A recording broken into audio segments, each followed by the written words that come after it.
মহিলা গান গাইছে, বেলতলি সোলেমান ল্যাংটা, দোহাই ল্যাংটা দোহাই ল্যাংটা, কাটা কেল্লা কেল্লা করে আল্লাহ আল্লাহ। আছে না না? বেলতলি সোলেমান ল্যাংটা, দোহাই ল্যাংটা দোহাই ল্যাংটা, কাটা কেল্লা কেল্লাই করে আল্লাহ আল্লাহ।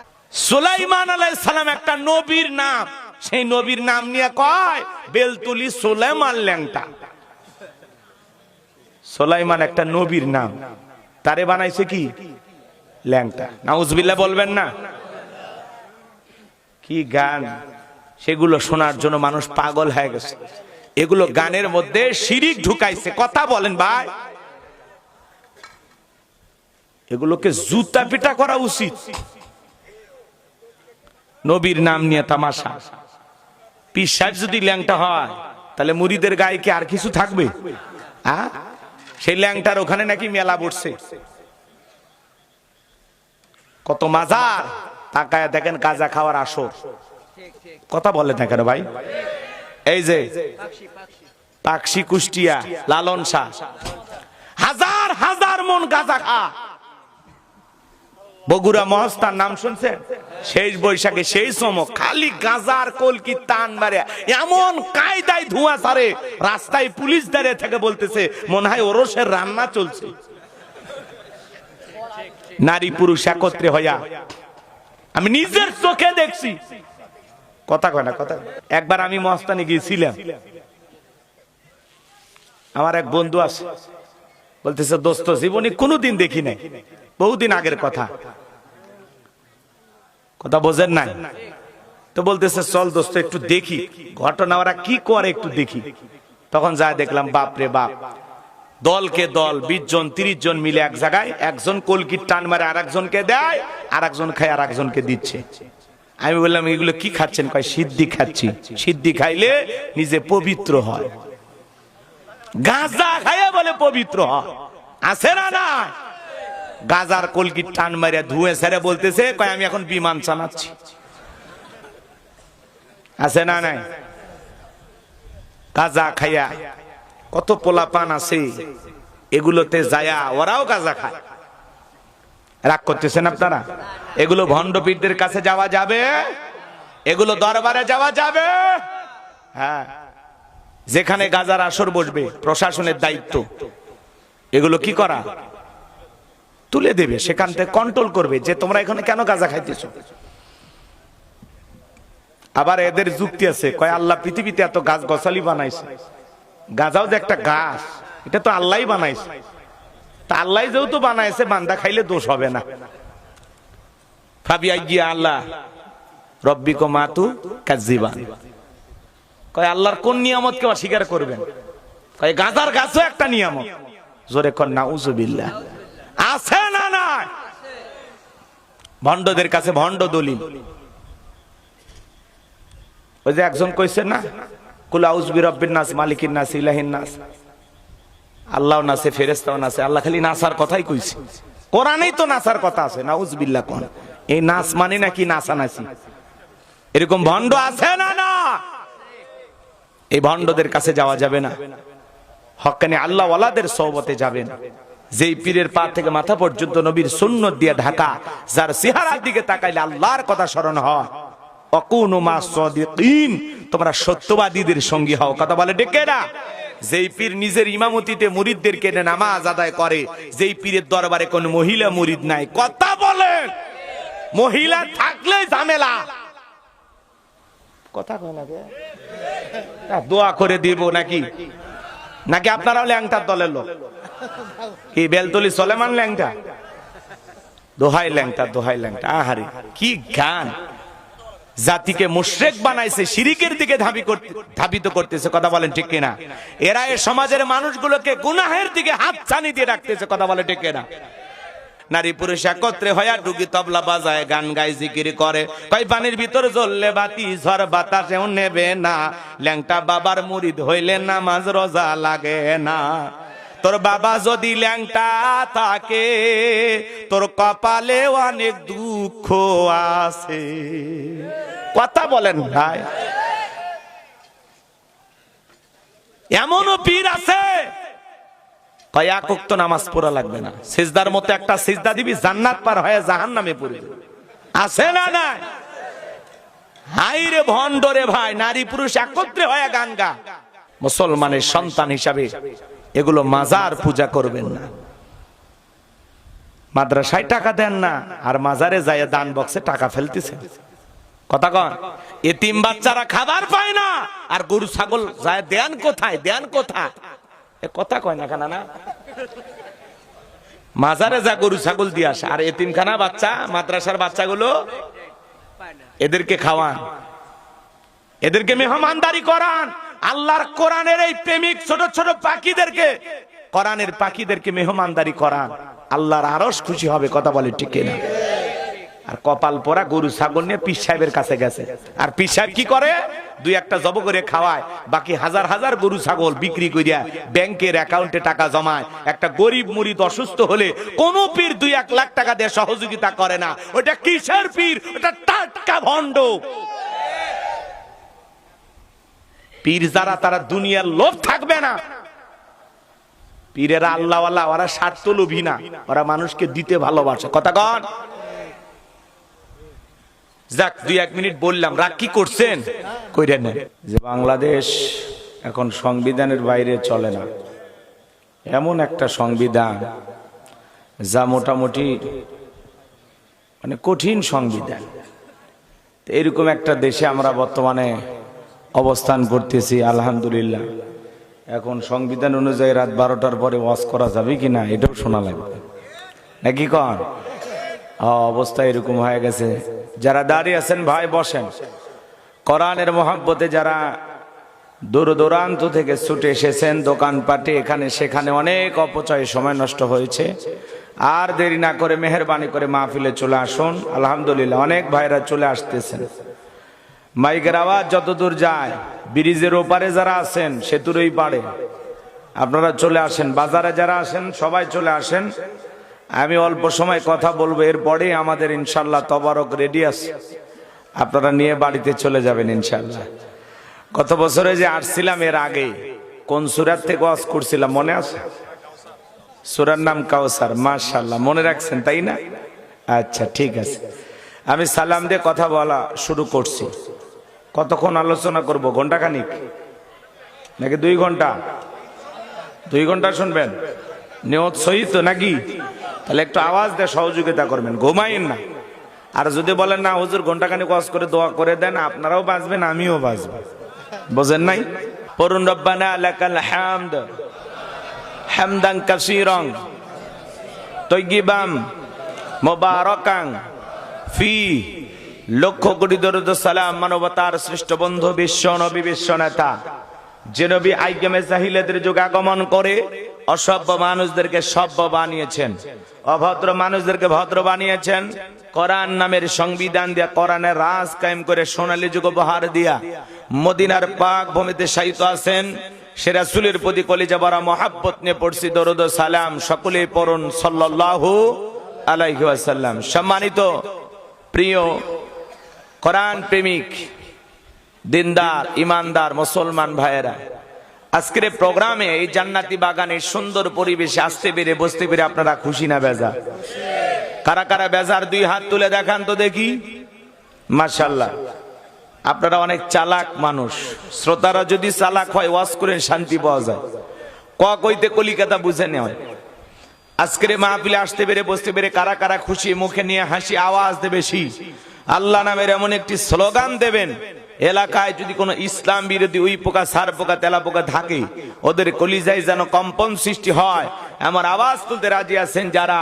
বীর মুসলমানের মতো 2টি হাত টান টান করে তুলে দেখান তো তারা। লিল্লাহি তাকবীর, লিল্লাহি তাকবীর। আল কোরআনের আলো, আল হাদিসের আলো, দুনিয়ার মুসলিম, সারা বিশ্বের মুসলিম।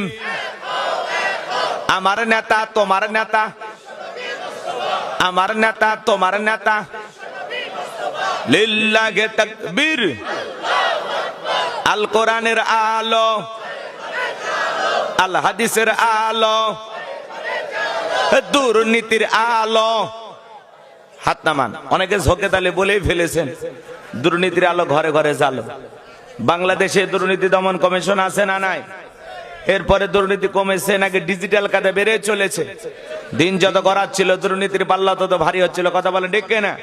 আমরা চাই আমাদের প্রিয় মাতৃ বাংলাদেশ দুর্নীতি মুক্ত আল্লাহ কবুল করুন, চিল্লা বলুন আমিন। আমরা চাই আমাদের বাংলাদেশ মাদক মুক্ত আল্লাহ কবুল করুন, চিল্লা বলুন আমিন। আমরা চাই আমাদের বাংলাদেশ যৌতুক মুক্ত আল্লাহ কবুল করুন, চিল্লা বলুন আমিন।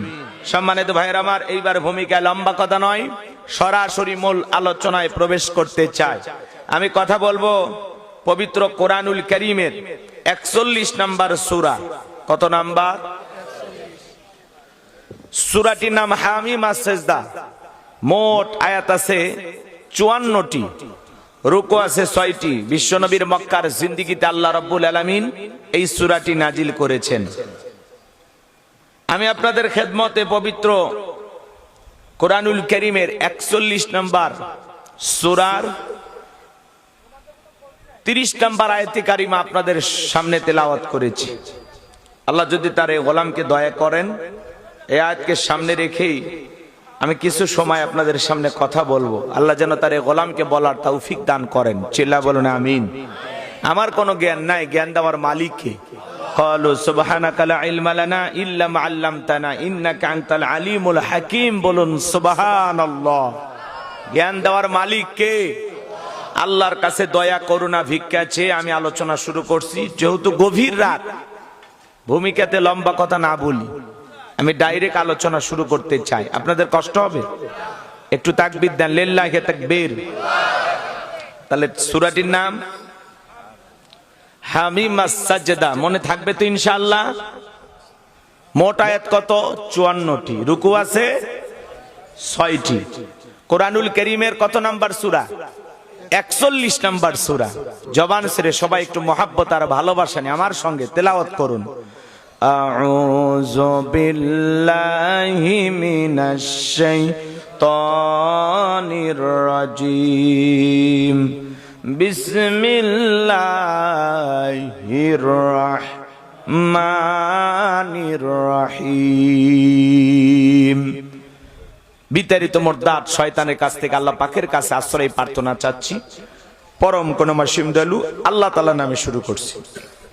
আমার আল্লাহ রাব্বুল আলামিন বলেন, ইন্নাল্লাযীনা ক্বালু রাব্বুনাল্লাহু সুম্মাস্তাকামু তাতানাজ্জালু আলাইহিমুল মালাইকাতু আল্লা তাখাফু ওয়ালা তাহজানু ওয়া আবশিরু বিল জান্নাতিল্লাতী কুনতুম তুআদুন।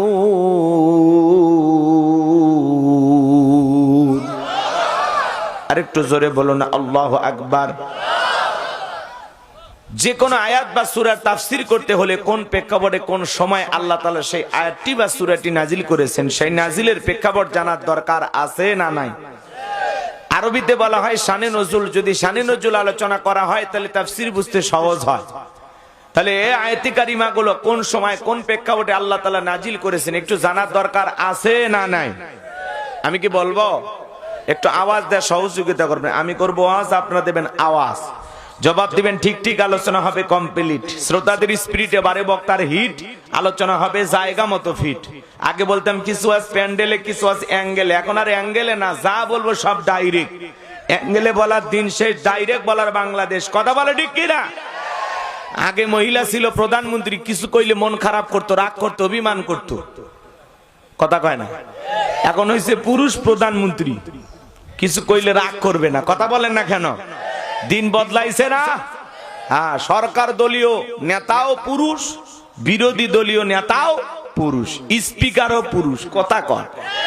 আর আগে যেই দিকে তাকাইতেন খালি মহিলা, ওদের জ্বালায় একটু 19-20 করলেই কি বলেন মামলা ঢুকাইয়া দিত। কথা কন ঠিক কিনা?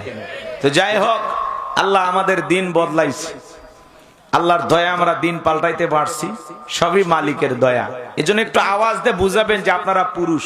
আর গভীর রাতের মাহফিল আপনারা আওয়াজ না দিলে আমি লম্বা চড়া বক্তৃতা করতে পারবো না। আমি মোটামুটি 1:30 বা 1:45 পর্যন্ত আলোচনা করবো ইনশাল্লাহ, নাকি বলেন? কি থাকবেন না? কারা কারা থাকতে রাজি 2 হাত তুলে বলেন ইনশাআল্লাহ। আর একটু জোরে বলেন ইনশাআল্লাহ। আল্লাহ হাতগুলো কবুল করেন, চিল্লা এখন আমিন। আল্লাহ পাক এই জান্নাতি মানুষের হাত হিসাবে আপনাদের হাতগুলো যেন কবুল করেন, একটু জোরে বলেন আমিন। সম্মানিত ভাইয়েরা আমার, কোন সময় আল্লাহ রাব্বুল আলামিন আয়াত কারিমাগুলো নাজিল করেছেন, গভীর মনোযোগ দিয়ে শুনবেন। নবীজির প্রিয় 2 জন মানুষ মাত্র 3 দিনের ব্যবধানে মারা গেলেন। আম্মা জান খাদিজাতুল কুবরা রাদিয়াল্লাহু তাআলা আনহা মারা গেলেন। চাচা আবু তালিব মোহাব্বত করতেন, তিনিও মারা গেছেন। ব্যথিত হৃদয় নিয়ে নবীজি মনের মধ্যে অনেক দুঃখ কষ্ট থাকার পরেও কালেমার দাওয়াত দেওয়ার জন্য নবীজি তাইফের ময়দানে চলে গেলেন। তাইফের মানুষেরা নবীজির দাওয়াত গ্রহণ না করে নবীজির জান্নাতি শরীর মোবারকের উপরে বৃষ্টির মতো পাথর নিক্ষেপ করতে লাগলেন। নবীজি অজ্ঞান হয়ে জমিনে পড়ে গেলেন। নবীর প্রিয় সাহাবী যায়েদ বিন হারেসা বলেন, অনেক কষ্টে আমি নবীজির দেহ থেকে পাথরগুলো সরায় ফেললাম। নবীজি যখন জ্ঞান ফিরে আসলো, ডেকে বলা, যায়েদ আমি একটু নামাজ আদায় করব, আমার একটু ওযু বানায় দাও। হযরতে যায়েদ ডেকে বলেন, আমি যখন নবীজির পা মোবারক থেকে জুতা খুলতে গেলাম, আমি তাকায়া দেখি নবীজির জুতার ভিতরে রক্তগুলো জমাট বেঁধে আছে। আমি অনেক কষ্টে নবীজির পা মোবারক থেকে জুতা খুললাম। নবীজি যখন নামাজ আদায় করলেন, আসমান থেকে জিবরাইল এসে বলে, নবী, যে তাইফের মানুষের আপনাকে পাথর নিক্ষেপ করেছে, একবার শুধু অর্ডার দেন, পাহাড় চাপা দিয়ে তাইফের মানুষকে জনমের মতো ধ্বংস করে দেওয়া হবে। আমার নবী ডেকে বলে, জিবরাইল, ওরা তো না চিনে আমারে পাথর নিক্ষেপ করেছে, ওদের যদি পাহাড় চাপাই দিয়া শেষ করে দাও, আমি নবী কার কাছে কালেমার দাওয়াত পৌঁছাবো? এই জন্য আল্লাহ রাব্বুল আলামিন আপনার আমার জন্য, পুরো পৃথিবীবাসীর জন্য, মানব দানব জিন ইনসান সকলের জন্য নবীজিকে আল্লাহ রাব্বুল আলামিন রাহমাতাল লিল আলামিন হিসেবে জমিনে প্রেরণ করেছেন। কথা বলেন ঠিক কিনা? আমার ভাইয়েরা, ব্যথিত হৃদয় নিয়ে, রক্ত মাখা শরীর নিয়ে নবীজি মক্কার জমিনে চলে আসলেন। নবীজির 4টি কন্যা সন্তান ছিলেন। তিনটি কন্যা সন্তান যে ব্যবহার করলেন সেটা কেমন ছিল? আর নবীজির কলিজার টুকরা মেয়ে ফাতেমা তায়েফ থেকে ফিরে আসার পরে নবীর সাথে কি আচরণ করেছিলেন আমি কি একটু বলবো? কথা বলেন, বলবো? রাসূল আকরাম সাল্লাল্লাহু আলাইহি সাল্লামের সাথে তায়েফ থেকে ফিরে আসার পরে ফাতেমা এবং বাকি যে 3 জন বোন, নবীজির কলিজার টুকরা, 4টি কন্যা সন্তানের মধ্যে 3 জন একই রকম ব্যবহার করেছিলেন। ফাতেমার ব্যবহার ছিল ভিন্ন। তারা কেমন আচরণ করেছিলেন আর ফাতেমার সাথে নবীজির কি ঘটনা ঘটেছিল যদি আমি বলতে চাই, কারা কারা শুনবেন 2 হাত তুলে দেখান। লিল্লাহি তাকবীর। এখান থেকে মা বোনদের কিছু শিক্ষণীয় বিষয় আছে, আমি একটু পরে আপনাদের সামনে উপস্থাপন করব। আমার ভাইয়েরা, তাইফ থেকে ফিরে আসার পরে 19 দিন পর্যন্ত আসমান থেকে জিবরাইল আসে না, নতুন কোন আয়াত নাজিল হয় না, নতুন কোন সূরা নাজিল হয় না। কাফেররা সমালোচনা শুরু করে দিল, ও নবীর সাহাবীরা, কি ব্যাপার, তোমাদের নবী তো নতুন কোন আয়াত বা সূরা পাঠ করে আমাদেরকে শোনায় না, নাকি তার আল্লাহ তাকে ভুলে গেছেন? জোরে কন্না উযুবিল্লাহ। ডেকে বলে, নবীর সাহাবীরা, কি ব্যাপার, তোমাদের নবী তো নতুন কোন আয়াত বা সূরা আমাদেরকে পাঠ করে শোনায় না, নাকি তার উপরে যে জিন ভর করেছিল সে জিনটা বিদায় নিয়েছে? জোরে কন্না উযুবিল্লাহ। এইভাবে কাফেররা সমালোচনা করেন। সাহাবায়ে কেরাম মনে মনে কষ্ট পান, কিন্তু মনের কষ্ট তারা কারো কাছে শেয়ার করতে পারেন না। আমার ভাইয়েরা, গভীর মনোযোগ দিয়ে কথাগুলো একটু শুনে যান। এইবার 19 দিন পরে আল্লাহ রাব্বুল আলামিন জিব্রাইলের মাধ্যমে এই পাওয়ারফুল আয়াতে কারিমা গুলো নাজিল করে আমার আল্লাহ জানিয়ে দিলেন, ইন্নাল্লাযীনা ক্বালু রাব্বুনাল্লাহ, ইন্নাল্লাযীনা ক্বালু রাব্বুনাল্লাহ, নিশ্চয়ই যারা বলে আমাদের রব আল্লাহ, সুম্মাস্তাকামু, এই কথার উপরে যারা ইস্তেকামাত থাকে, অবিচল অটল থাকে, তাতানাজ্জালু আলাইহিমুল মালাইকা, আসমান থেকে তাদের উপরে ফেরেশতা নাজিল হয়। ফেরেশতা নাজিল হয় 3 সময়। ফেরেশতা এসে বলেন, আল্লাহ তাখাফু, ভয় পেও না, ওয়ালা তাহজানু, চিন্তা করো না, ওয়া আবশিরু বিল জান্নাতিল্লাতী কুনতুম তুআদুন, তোমাদের উপরে যে জান্নাতের প্রতিশ্রুতি দেওয়া হয়েছে, তোমাদেরকে যে জান্নাতের ওয়াদা দেওয়া হয়েছে, সেই জান্নাত পেও, সেই জান্নাত তোমরা গ্রহণ করো, বলুন সুবহানাল্লাহ। এটা হলো আয়াতের সরল অনুবাদ। এ কলিজার টুকরা যুবক, আমার দিকে তাকাও, তোমাদের কথা আমি ভুলি নাই।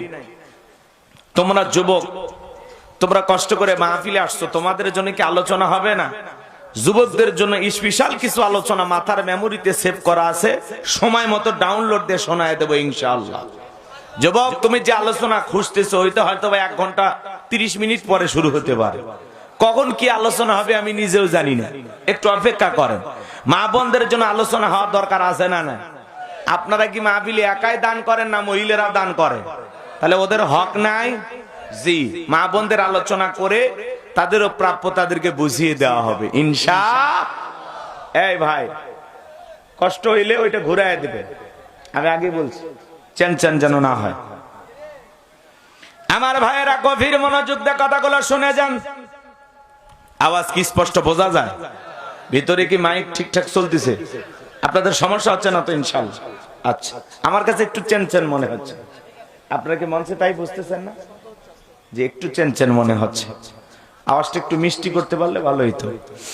সম্মানিত ভাইয়েরা আমার, আমি যে কথা বলতে চাচ্ছিলাম, গভীর মনোযোগ দিয়ে কথাগুলো শুনে যান। আল্লাহ রাব্বুল আলামিন আয়াতের শুরুতে বলেন, ইন্নাল্লাযীনা ক্বালু রাব্বুনাল্লাহ, নিশ্চয়ই যারা বলে আমাদের রব আল্লাহ, সুম্মাস্তাকামু, এই কথার উপরে যারা ইস্তেকামাত থাকে, অবিচল অটল থাকে। আমার নাটোরের মুসলমান ভাইয়েরা, রাস্তার 2 ধার দিয়ে আপনারা গাছ লাগান কিনা বলেন? গাছ লাগান? মাঝে মাঝে ঝড় তুফান যখন আসে, আইলা, নার্গিস, হুদহুদ, সনি, মিগজাউ, মিথিলি, ডানা ফানা, নানা ধরনের ঘূর্ণিঝড় আসে। ঝড় তুফানে গাছ গোছাগুলো ভেঙে যায়, রাস্তায় বিভিন্ন গাছ ভেঙে থাকে। আপনার এরকম দৃশ্য দেখছেন কিনা বলেন? আবার কিছু গাছ মজবুত ভাবে শিকড় নিয়ে দাঁড়িয়ে থাকে, এর নাম হলো সুম্মাস্তাকামু, ইস্তেকামাত থাকা, অবিচল অটল থাকা।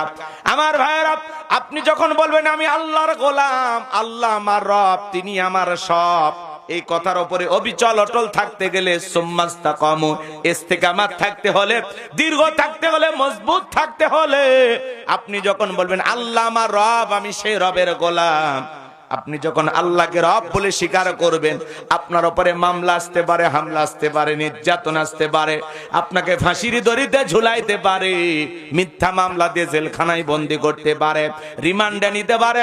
হাজারো নির্যাতন জুলুম সহ্য করে ইমানদার ডেকে বলবে আল্লাহ আমার রব, এই রবের পথে চলতে গিয়ে হাজারো নির্যাতন জুলুম সহ্য করা লাগবে। কথা বলেন ঠিক কিনা? আপনারা কি মনে করেছেন জান্নাত মামুর বাড়ির ডাল গেলে 1 ডাবু খাইতে দেবে? জান্নাতে যেতে হলে ইমানের পরীক্ষা দেওয়া লাগবে। কথা বলেন ঠিক কিনা? আমার আল্লাহ রাব্বুল আলামিন বলেন, আহাসিবান নাসু আইয়ুতরাকু আইয়াকুলু আমান্না ওয়া হুম লা ইফতানুন। সূরা আনকাবুতের ভিতরে আল্লাহ পাক জানিয়ে দিলেন, মানুষেরা কি মনে করেছে ঈমান এনেছে, কথা বললে তাদেরকে ছেড়ে দেওয়া হবে, তাদেরকে পরীক্ষা করা হবে না। এই পৃথিবীর জমিনে যত নবী রাসূল উম্মতের আগমন ঘটেছে, আল্লাহ তাআলা তাদেরকে পরীক্ষা করেছেন। এমন উম্মত পৃথিবীর জমিনে এসেছিল লোহার চিরুনি দিয়া তাদের দেহ থেকে গোশতগুলো খসে খসে আলাদা করে ফেলে দেওয়া হয়েছে। এরপরেও তারা ঈমান থেকে 1 ইঞ্চি সরে যায়নি। বলুন আল্লাহু আকবার। লোহার করাত দিয়ে চিরে 2 টুকরো করা হয়েছে, এরপরেও তারা ঈমান থেকে ইসলাম থেকে সরে নাই। কথা বলে ঠিক এরা। আপনি যখন বলবেন আল্লাহ আমার রব, এই কথার উপরে টিকে থাকতে গেলে আপনার উপরে মামলা আসতে পারে, জেল জুলুম নির্যাতন আসতে পারে। হাজারো নির্যাতন জুলুম সহ্য করেও সুম্মাস্তাকামু, ইস্তেকামাত থাকতে হবে, দৃঢ় থাকতে হবে, মজবুত থাকতে হবে। ভেঙে পড়া যাবে। কথা কি বোঝেন নাকি বোঝেন না? আয়াতের শুরুতে আল্লাহ কি বলছেন মাথা ঠিক খেয়াল করে শোনেন, মাথাটা ঠান্ডা রাখেন। আল্লাহ রাব্বুল আলামিন বলেন, ইন্নাল্লাযীনা ক্বালু রাব্বুনাল্লাহ, নিশ্চয়ই যারা বলে আমাদের রব আল্লাহ। ও সিংড়ার মুসলমান ভাইরা, নাটোরের বাবাজিরা, ডান হাতটা তুলে শাহাদত আঙ্গুলে দ্বারা ইশারা করে আসমানের দিকে তাকায়া চিৎকার মেরে ডেকে বলুন তো আমাদের রব কি? আর একটু জোরে ডাক দেন আল্লাহ। একটু ভালোবেসে ডাক দেন আল্লাহ। আরো একবার বলুন আল্লাহ। হাত নামান। এই যে আল্লাহ আল্লাহ বলে ডাক দিলাম, আমাদের আল্লাহ খুশি না বেজার? দুনিয়াতে যদি বাবাকে ডাক দেন বাবা, ও বাবা, বাবা বেশি বাবা বাবা ডাকলে বাবাও রাগান্বিত হয়ে বলে, এ অত বাবা বাবা করিস কেন? তোর কি মরণের বিগের উঠছে? বাবা বাবা ভাল লাগে না বেটা, চুপ। কথা কন। যদি মাকে ডাক দেন ও মা, ও মা, ও মা, মাও রাগান্বিত হয়ে বলে, বিয়ে দিলে 2 বাচ্চার বাবা হবি, মেয়ে মেসারলি না। মাও অতিরিক্ত মা বলে ডাকলে মাও বিরক্ত হয়, অতিরিক্ত বাবা বলে ডাক দিলে বাবাও বিরক্ত হয়। কিন্তু এমন এক সৃষ্টিকর্তা, এমন এক স্রষ্টা, এমন এক আল্লাহ পেয়েছি, কোটি কোটি বার ডাক দিলেও বিরক্ত হন না যিনি, তিনি কে? এ মুসলমান ভাইরা, দিল দিয়া কথাগুলো শুনে যান। আল্লাহ রাব্বুল আলামিন বলেন, ইন্নাল্লাযীনা ক্বালু রাব্বুনাল্লাহ, নিশ্চয়ই যারা বলে আমাদের রব আল্লাহ। গভীর মনোযোগ দিয়ে শুনবেন। রূহের জগতে আল্লাহ রাব্বুল আলামিন আপনাকে আমাকে প্রশ্ন করে বলেছিলেন, আলাস্তু বিরাব্বিকুম, আমি কি তোমাদের রব নই? আমরা সেদিন সবাই জবাব দিয়ে বলেছিলাম, ক্বালু বালা, অবশ্যই আপনি আমাদের রব। এই পৃথিবীর জমিনে আসার পরে আল্লাহ রাব্বুল আলামিন সর্বপ্রথম যে ওহী নাজিল করলেন, ইকরা বিসমি রাব্বিকাল্লাযী খলাক, পড়ো তোমার রবের নামে যিনি তোমাদেরকে সৃষ্টি করেছেন। এই আয়াতের ভিতরে রব শব্দ আছে না নাই? সেই রবের জ্ঞান শিক্ষা দেওয়া হয় কোথায়? স্কুল, কলেজ নাকি মাদ্রাসায়? আমার ভাইয়েরা, ওই আগডুম বাগডুম ঘোড়াডুম সাজে হাট্টিমা টিম টিম, তারা মাঠে পারে টিম, তারা শিখবে ঘোড়ার ডিম। কথা কন। আজ পর্যন্ত দেখছেন এরকম নামের কোন প্রাণী পৃথিবীতে আছে? আছে? তাহলে মিথ্যা শিক্ষা দিয়ে সন্তানদেরকে মগজ ধোলাই করা হচ্ছে। কথা বলেন ঠিক কিনা? সন্তানকে যদি মানুষের মতো মানুষ বানাতে চান, মাদ্রাসায় পড়ানো ছাড়া বিকল্প কোনো রাস্তা খোলা নাই। কথা বলেন ঠিক কিনা? আমার দরদের ভাইয়েরা, গভীর মনোযোগ দিয়ে গুনাহগারের কথাগুলো শুনে যান বাজার। মাদ্রাসার দিকে তাকায় দেখেন, ছোট্ট ছোট্ট বাচ্চারা কি সুন্দর বৈশা বৈশা পেশাব করে, কি সুন্দর আদব কায়দা। বাড়িতে যা মাকে বাবাকে সালাম দেয়, আত্মীয় স্বজনকে সালাম দেয়, চেহারার দিকে তাকাইলে মায়া লাগে। কথা বলেন আছে না নাই? আবার যে সন্তানগুলো স্কুলে পড়ে, দেখেন না ব্যাগটা পিছনে ঝুলানো আছে, রাস্তার মধ্যে দাঁড়িয়ে থেকে পেশাব করে, বসেও না, আছে না নাই? যদি বলা হয় বাবা স্কুলে পড়াশোনা করো, তোমাদের প্রাইমারির শিক্ষক কি তোমাদেরকে পেশাব করা আদব কায়দা শিখায় না? তখন বলতেছে, হুজুর প্রাইমারি পেশাবখানা যায় দেখি সারিতাই দাঁড়িয়ে থেকে পেশাব করে। তার মানে যেমন দেখে তেমন শিখতেছে। কথা বলেন ঠিক কিনা? অনেক ছেলে আছে কলেজে পড়াশোনা করে, পালসার গাড়ি না ঘোরাফেরা করে, রাস্তার মধ্যে গাড়িটা ব্রেক করে সেন্টার টান দিয়া কুকুরের মতো দাঁড়িয়ে থেকে পেশাব করে, বসেও না, আছে না নাই? আপনাদের এলাকা অবশ্য পোলাপান এরকম না। আরে নাই গো। এদিক খেয়াল করেন, মুসলমান হিসাবে ভালো করে মাথাটা ঠান্ডা রেখে আমার একটা কথা শুনে যান। কবরে কিছু মানুষের আযাব হবে শুধুমাত্র পেশাব থেকে পবিত্রতা অর্জন না করার কারণে। কবরে কি হবে? শাস্তি হবে। হাদিস শরীফের ভিতরে আসছে, যারা পেশাব থেকে পবিত্রতা অর্জন করে না তাদের জন্য কবরে কি আছে? শাস্তি আছে, আযাব আছে। কবরে আযাব হবে। আমাদের অনেক ভক্ত কয় হুজুর একটা সেলফি তুলি, আমি বলি সেলফি পরে আমার সাথে আগে 2 রাকাত নামাজ পড়। কয় না হুজুর শরীর ঠিক নাই। আমি তখন বলি এই রোগ তো মা বোনদের হওয়ার কথা, কবে আবার পুরুষের চালু হইলো? কয় যে হুজুর এই রোগ সেই রোগ না, পেশাব করে পানি নেইনি। আছে না নাই? যুবক 40-50 বছর বয়স হইল, 30 পার হয়ে গেল, তাও পেশাব করে পানি নাও না। কুকুরও পেশাব করে পানি নেয় না, তুমি আশরাফুল মাখলুকাত হয়েও পানি নাও না। তোমার কি একটু লজ্জা করে না? কথা কন না কেন? তোমার কি একটু লজ্জা করে না? রাগ করতেছেন? তাহলে পেশাব করে ঢেলেগুলো ব্যবহার করার দরকার আছে না নাই? কে ভাই, এ ভাই, আপনারা কি রাগ করতেছেন নাকি? একটু কথা বলে সহযোগিতা করবেন। আমার দিকে তাকান। তাহলে সন্তানকে যদি মানুষের মতো মানুষ বানাইতে চান, মাদ্রাসায় পড়াইতে হবে। হাফেজ আলেম যদি সন্তানকে বানাইতে পারেন, এই সন্তানগুলো কখনো পিতামাতার সাথে বেয়াদবি করবে না, মা বাবাকে ঘর থেকে বৃদ্ধাশ্রমে পাঠাবে না। কথা বলেন ঠিক? আমার ভাইয়েরা, এরপরে পবিত্র কোরআনুল কারীমের 1 নাম্বার সূরা সূরাতুল ফাতির 1 নাম্বার আয়াত জবান ছেড়ে সবাই পড়ুন, আলহামদুলিল্লাহি রাব্বিল আলামিন। সমস্ত প্রশংসা, যাবতীয় প্রশংসার একমাত্র মালিক তিনি, সৃষ্টিকুলের রব, আমাদের প্রতিপালক, আমাদের আল্লাহ যিনি। আয়াতের ভিতরে রব শব্দ আছে না নাই? এরপরে আপনি আমি যখন রুকুতে চলে যাই কি তাসবিহ পাঠ করি? সুবহান রাব্বিয়াল আযীম, সুবহান রাব্বিয়াল আযীম। রব শব্দ আছে না নাই? এরপরে রুকু হতে দাঁড়ানোর সময় কি বলেন? সামিআল্লাহু লিমান হামিদা, রব্বানা লাকাল হামদ। রব শব্দ আছে না না? এরপরে যখন মাথাটা সিজদায় নিয়ে যান কি তাসবিহ পাঠ করেন? সুবহান রাব্বিয়াল আ'লা। সিজদায় গিয়ে কি তাসবিহ পাঠ করি? সুবহান রাব্বিয়াল আ'লা। অনেকে খালি ফিসফিস করে সুবহানাল্লাহ কয় না, সবিনের তেল কয়, আল্লাহ ভালো জানে। স্পষ্ট করে বলতে হবে সুবহান রাব্বিয়াল আ'লা, সুবহান রাব্বিয়াল আ'লা, সুবহান রাব্বিয়াল আ'লা, সুবহান। আছে না নাই ভাই? এরপরে নামাজ শেষ হওয়ার পরে, সালাম ফিরানোর পরে যখন আল্লাহর কাছে হাত তুলে দোয়া করেন কি বলেন?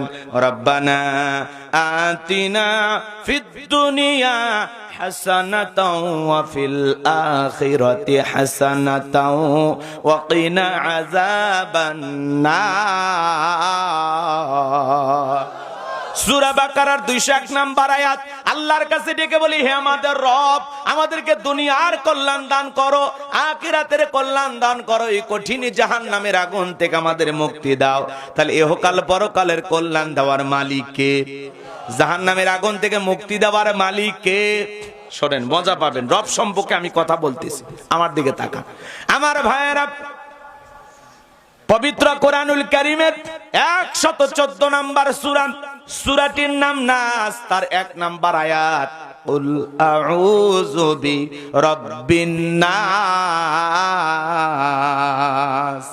এই আয়াতের ভিতরে রব শব্দ আছে না নাই? জীবনের পরতে পরতে রব, ও বাজান গো আমার, আপনি আমি যেদিন মারা যাব, মসজিদের মাইকে যেদিন এলান জারি হবে, এই গ্রামের অমুক ব্যক্তি বেঁচে নাই, ইন্না লিল্লাহি ওয়া ইন্না ইলাইহি রাজিউন। আপনার আমার মৃত্যুর সংবাদ শোনার পরে স্ত্রী কেঁদে বলবে স্বামী নাই, ছেলেটা কেঁদে বলবে বাবা নাই, মেয়েটা কেঁদে বলবে বাবা নাই, পিতামাতা বেঁচে থাকলে বলবে কলিজার ধনটা হারাইলাম। এ বাজান গো আমার, আত্মীয় স্বজন পাড়া প্রতিবেশী সবাই আসবে আপনাকে আমাকে শেষ বিদায় দেওয়ার জন্য। যেই দামি 10 তলা 20 তলা বিল্ডিং বানাইছেন, আরামের বাড়ি বানাইছেন বাজান, লক্ষ লক্ষ টাকা দিয়া, দামি টাইলস দিয়া, রাজস্থানের পাথর দিয়া বাথরুম বানাইছেন, ওয়াশরুম বানাইছেন। সেদিন আমি শুনেছিলাম এক ধনী মানুষ 1.5 কোটি টাকা খরচ করে শুধু গোসলখানা বানাইছে। বলেন তো বাজান, মৃত্যুর পরে ওই দামি বাথরুমে কি তার জীবনের শেষ গোসলটা হবে? হবে না। এ বাজান গো আমার, স্ত্রীকে এত মহাব্বত করেন, এত ভালোবাসেন, স্বামীর কাছে পাইলে বলে তোমার বুকে মাথা রাখলে আমি জীবনের সবচেয়ে বেশি সুখ পাই, তোমার বুকে মাথা রাখলে আমার দুনিয়ার সবচেয়ে বেশি শান্তি। যেদিন আপনি মারা যাবেন বাজান, রাত 2টা 3টার দিকে যদি আপনার বিবি টের পায় আমার স্বামী আর বেঁচে নাই, বলেন তো যে স্ত্রী এত মহাব্বত করতে এত ভালোবাসলো, আপনার বুকে মাথা না রাখলে আপনার বিবির ঘুম হইতো না। সেই স্ত্রী কি বলবে, আমার অমুকের বাপটা মারা গেছে, সকাল পর্যন্ত অপেক্ষা করি, কতদিন জ্যান্ত স্বামীর সাথে কাটাইলাম, আজকে আমার স্বামী মারা গেছে, সকাল হওয়ার আগ পর্যন্ত কারো কাছে প্রকাশ করব না, এমনটা কি করবে? যতই মহাব্বত করেন 30, 40, 50 বছর যতই সুখের সংসার করেন, যতই ভালোবাসা দেন না কেন বাজার, যখন আপনার বিবি টের পাবে আমার স্বামী মারা গেছে, চিৎকার মেরে ডেকে বলবে, কে কোথায় আছো, দৌড়ে আসো, আমার স্বামী তো আর বেঁচে নাই। এখনই তাড়াতাড়ি ঘর থেকে বের করে নিয়ে আসে। যেই ঘরটা কোটি কোটি টাকা দিয়ে বানাইলেন বাজার, ওই ঘরে আর আপনাকে থাকতে দেবে না। ওই রাতের বেলায় ঘর থেকে বের করে একটা চকির উপরে শোয়া রাখবে, এরপরে পরের দিন গোসলের ব্যবস্থা করা হবে মশারি টাঙাইয়া, বড়ই পাতার গরম পানি দিয়া শরীরের সব কাপড় খুইলা আপনারা জনমের মতো গোসল করাইয়া দিয়া, আতর সুরমা লাগাইয়া, সাদা কাপনে চকলেটের মতো মোরাইয়া মসজিদের খাটিয়াতে তুইলা, এ যুবক তুমি মসজিদে না যাও, কিন্তু মসজিদের খাটিয়াটা একদিন ঠিকই তোমার দুয়ারে চলে আসবে। ওই মসজিদের খাটিয়াতে তুইলা জীবনের শেষ যানবাহন ওই পালকিতে উঠাই আসার জনবর যাত্রী ধইরা এক পা দুপা করে কবরস্থানে নিয়ে যাবে। এ বাজান, কবরে লাশটা রাখার সময় 3 জন মানুষ কবরে নামবে, মনে হবে এরাই আমার কবরের সাথী, কিন্তু না। কবরে লাশটা রাখার পরে একে একে সবাই যখন কবর থেকে উঠে আসবে, বাঁশের বিছানা যখন বিছায়া দিবে, কবরে থাকা ব্যক্তি ওই বাঁশের ছিদ্রগুলো দিয়া দূর আকাশে একটু একটু দেখতে পাবে, কিন্তু এরপরে যখন চাটাই বিছাইয়া দিয়া এ বাজান মাটি চাপা দিয়া দেবে, কবরটা হয়ে যাবে অন্ধকার। ওই কবরে থাকা ব্যক্তি বুঝতে পারবে দাদা, যারা কবর দিতে গেছে সবাই একে একে যখন চলে আসবে, ওদের পায়ের আওয়াজ শুনতে পাইয়া কবরে থাকা ব্যক্তি চিৎকার মেরে ডেকে বলবে, আমাকে একা রাইখা চলে যাইও না। কবরে থাকা ব্যক্তির চিৎকার পৃথিবীর কেউ শুনতে পাবে না। এ বাজান, যেই কবরটা খনন করার জন্য কোদাল নিয়ে গেছে, ডালি নিয়ে গেছে, সব নিয়ে আসবে, আত্মীয় স্বজন সবাই চলে আসবে, কেউ আপনার পাশে আর থাকবে না। আমার নবী বলেন, যে কবরে চলে গেল তার চাইতে অসহায় আর কেউ নাই। আমার নবীজি বলেন, ক্বালা ক্বালা রাসূলুল্লাহি সাল্লাল্লাহু আলাইহি ওয়াসাল্লাম, ইন্নামাল কুবুর রাউযাতুম মিন রিয়াদিল জান্নাহ আও হুফরাতুম মিন হুফারিন নার, রাহু তিরমিজি। নবীজি ডেকে বলেন, যে ব্যক্তির আমল ভালো, মৃত্যুর সঙ্গে সঙ্গে আল্লাহ রাব্বুল আলামিন তার কবরটাকে জান্নাতের বাগান বানিয়ে দিবেন, বলুন সুবহানাল্লাহ। আর যে ব্যক্তির আমল খারাপ, আও হুফরাতুম মিন হুফারিন নার, তার কবরটা হয়ে যাবে জাহান্নামের আগুনের গর্ত। একবার যদি কারো কবর জাহান্নামের আগুনের গর্ত হয়ে যায়, তার কিন্তু বাঁচার কোনো উপায় নাই। আমার আল্লাহ বলেন, ফামাই আমাল মিসকালা যাররাতিন খায়রান ইয়ারা ওয়া মাই আমাল মিসকালা যাররাতিন শাররান ইয়ারা। বান্দারে, তুমি যদি যাররা পরিমাণ অনু পরিমাণে নেক আমল করো, ওইটাও তোমার আমলনামায় লিপিবদ্ধ করা হবে। আবার তুমি যদি যাররা পরিমাণ অনু পরিমাণে বদ আমল করো, ওইটাও তোমার আমলনামায় লিপিবদ্ধ করা হবে। আর যারা ঘুনানি একবার অন্ধকার কবরে চলে যাবে, ওই কবরের ডানের মাটি বামে চলে যাবে, বামের মাটি ডানে চলে যাবে, এমন জোরে চাপ দেবে বাজন, এক পাজরের হাড় অন্য পাজরে ঢুকে যাবে। কবরে থাকা বিষাক্ত সাপ একবার সবল মারলে 70 হাত নিচের দিকে চলে যাবে। কবরে থাকা বিষাক্ত সাপের সবল দেহটা নীল বর্ণ হয়ে যাবে। কবরে থাকা অন্ধ ফেরেশতা চোখে দেখে না, কানে শোনে না, হাতুড়ি দিয়ে এত বাড়ি মারবে বাজান, দেহটা চূর্ণ বিচূর্ণ হয়ে যাবে। ওই হাতুড়ি তুলে আবার মারতে, আবারও দেহটা নতুন হয়ে যাবে, আবারও আঘাত করবে, এভাবে শাস্তি চলতেই থাকবে। কবরে যে কত আযাব, কত কষ্ট, কত ফিতনা। আমার নবী বলেন, কিয়ামতের সময় দাজ্জালের ফিতনার চাইতে কবরের ফিতনা আরো বেশি ভয়ঙ্কর। কবর বড় কঠিন জায়গা বাজার। নবীর প্রিয় সাহাবী হযরত আবু বকর সিদ্দিক রাদিয়াল্লাহু তাআলা আনহু জান্নাতের সার্টিফিকেট প্রাপ্ত সাহাবী, এরপরে কবর দেখে অঝরে কান্নাকাটি করেন। সাহাবেরা ডেকে বলেন, ভাই আবু বকর, আপনি কেন কবর দেখে কান্নাকাটি করেন? নবীর প্রিয় সাহাবী হযরত ওসমান রাদিয়াল্লাহু তাআলা আনহু তিনিও কবর দেখে অঝরে কান্নাকাটি করেন। সবাই জিজ্ঞাসা করেন, ভাই আপনি কেন কবর দেখে কান্নাকাটি করেন?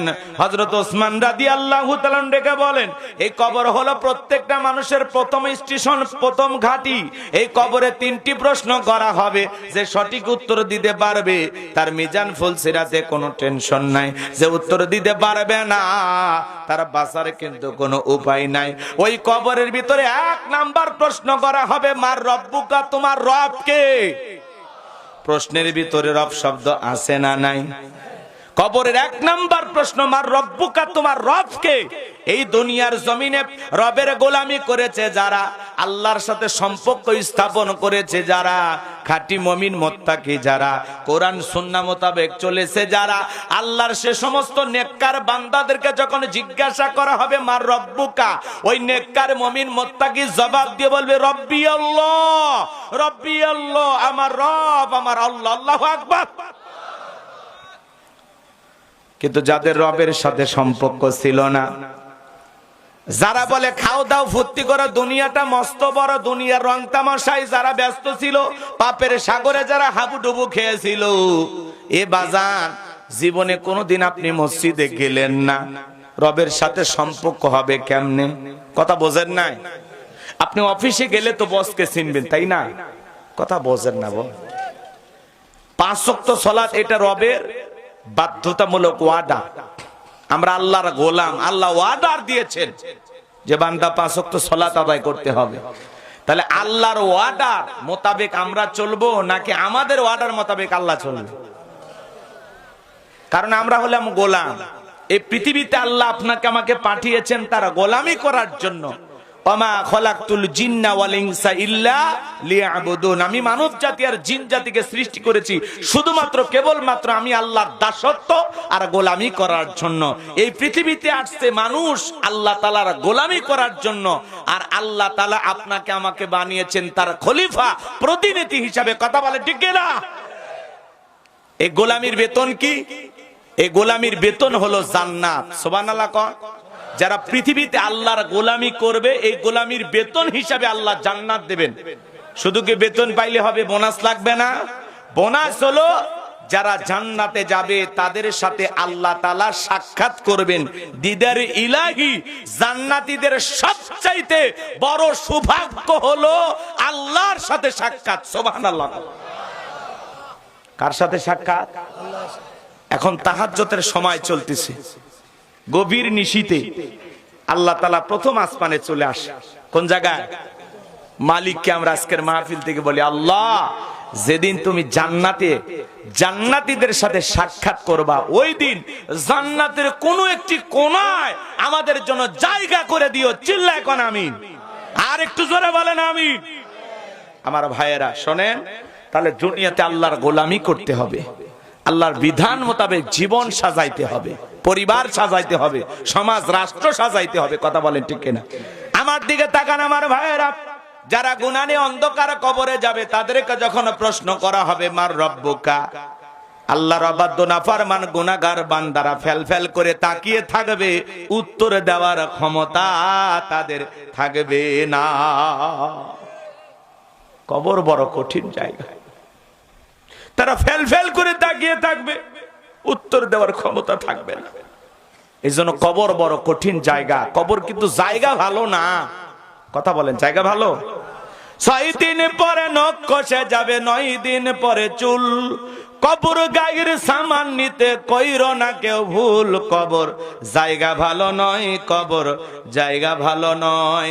আমল দিয়ে কবর গৃহ সাজিয়ে নিতে হয়। কবর জায়গা ভালো নয়, কবর জায়গা ভালো নয়। আমল দিয়ে কবর গৃহ সাজিয়ে নিতে হয়। 17 দিনে পেটে শেষ পোকার খাদ্য হবে। 7 দিন পরে গোশত থাকবে না, কঙ্কাল পরে রবে। এত সুন্দর দেহটা দেখেন না, কত মানুষ মারা যায়, দেহের গোস্তগুলো খসে খসে পড়ে, পেটটা ফুটবলের মতো বড় হয়, এক সময় ফেটে যায়, পোকাগুলো কিলবিল করে নাক মুখ দিয়ে বের হয়। একটা পোকা তাড়ানোর শক্তিও কারো থাকবে না।